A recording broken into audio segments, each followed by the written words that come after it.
દત્તાત્રેયના 24 ગુરુઓ અને તેમના ઉપદેશો।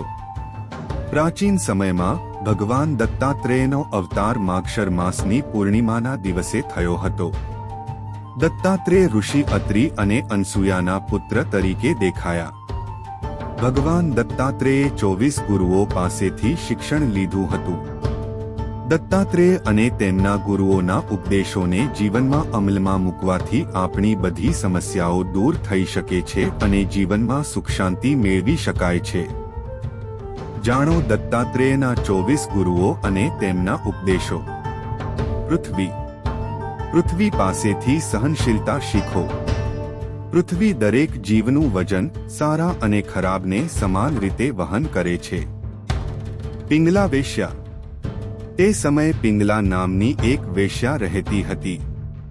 દત્તાત્રેય તેમની પાસેથી શીખ્યા હતા કે વ્યક્તિએ માત્ર પૈસાને મહત્વ ન આપવું જોઈએ। જ્યારે પિંગલાના મનમાં વૈરાગ્ય જાગ્યું ત્યારે તેઓ સમજી ગયા કે સાચું સુખ પૈસામાં નથી પરંતુ ભગવાનના ધ્યાનમાં છે। કબૂતર। એક દિવસ દત્તાત્રેયે જોયું કે કબૂતરોની જોડી બાળકોને જાળમાં ફસાયેલા જોઈને પોતે જ જાળમાં ફસાઈ ગઈ। દત્તાત્રેયને કબૂતરોની જોડી પાસેથી જાણવા મળ્યું કે વધુ પડતી આસક્તિ દુઃખનું કારણ છે। સૂર્ય। દત્તાત્રેયે સૂર્ય પાસેથી સંદેશ લીધો કે સૂર્ય વિવિધ માધ્યમો દ્વારા જુદી જુદી રીતે દેખાય છે। આપણો આત્મા પણ એક છે, પણ સૂર્યની જેમ તે પણ અનેક સ્વરૂપે દેખાય છે। વાયુ। જેમ સારી કે ખરાબ જગ્યાએ વહી ગયા પછી વાયુનું મૂળ સ્વરૂપ બદલાતું નથી, તેવી જ રીતે આપણે સારા કે ખરાબ લોકો સાથે રહીએ તો પણ આપણા ગુણો ન છોડવા જોઈએ। હરણ પાસેથી શીખો કે મજા કરતી વખતે આપણે ક્યારેય એટલા બેદરકાર ન રહેવું જોઈએ કે આપણે મુશ્કેલીમાં આવી જઈએ। હરણ મસ્તીમાં એટલું મગ્ન થઈ જાય છે કે તેને નજીકમાં સિંહની હાજરીનો અહેસાસ પણ થતો નથી। મહાસાગર। સમુદ્રની જેમ આપણે પણ ઉતાર ચઢાવને કારણે અટકવું જોઈએ નહીં। આપણે દરેક પરિસ્થિતિમાં આગળ વધતા રહેવું જોઈએ। જીવાત આગ તરફ આકર્ષાય છે અને બળી જાય છે। આપણે આમાંથી શીખવું જોઈએ કે આપણે ક્યારેય લાલચમાં ન ફસાઈએ। હાથી। માદા હાથીના સંપર્કમાં આવતા જ તે તેના પર મોહિત થઈ જાય છે અને બધું ભૂલી જાય છે। હાથી પાસેથી શીખો કે સંન્યાસીએ સ્ત્રીઓથી દૂર રહેવું જોઈએ, નહીં તો તે તેની તપસ્યાથી ભટકી શકે છે। આકાશ। આપણે આકાશમાંથી શીખી શકીએ છીએ કે દરેક પરિસ્થિતિમાં સમાન રહેવું જોઈએ। દેશ, સમય અને પરિસ્થિતિ ગમે તે હોય, આકાશ એક જ રહે છે। પાણી।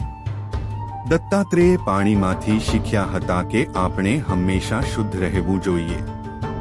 હનીટર। મધમાખીઓ મધ ભેગી કરે છે અને એક દિવસ શિકારી મધપુડામાંથી બધું મધ લઈ જાય છે।